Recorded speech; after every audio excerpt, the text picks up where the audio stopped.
Simba Sports Club tunacheza nusu fainali ya kombe la shirikisho barani Afrika baada ya miaka mingi sana kupita.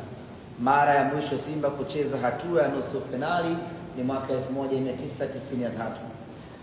Ni miaka mingi imepita.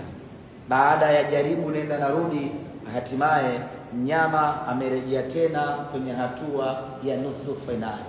Baada ya kujaribu na kushindwa kwa takriban mara 5 mfululizo, mara hii ya 6 tumefanikiwa kufuzu na kuingia hatua ya nusu fainali.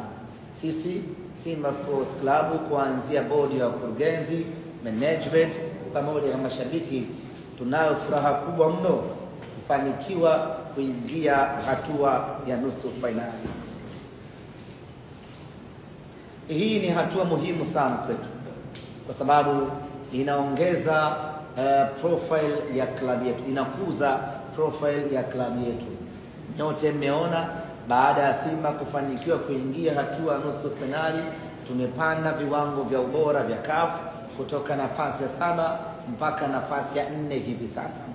Ni juhudi ambazo zimeanzia mbali, ni juhudi ambazo zimeambatana na kuanguka na kusimama, na hatimaye hivi leo tumefikia nafasi ya 4. Lakini nafasi ya 4 bado sio malengo ya Simba Sports Club. Nusu finali bado sio malengo ya Simba Sports Club. Nusu finali ni sehemu ya mapito ya Simba.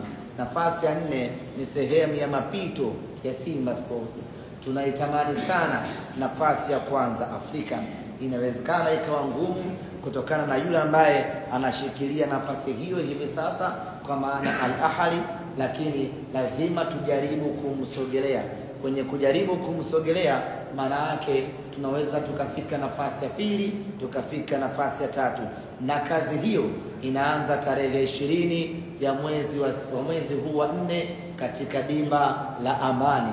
Imani yetu ni kwamba tukifanikiwa kuvuka na kwenda hatua inayofuata, kwa maana hatua ya finali, tutakuwa tumepiga hatua kubwa zaidi kwenye ubora wa CAF, na hayo ndiyo malengo ya Simba Sports Club. Kuelekea katika mchezo wetu huu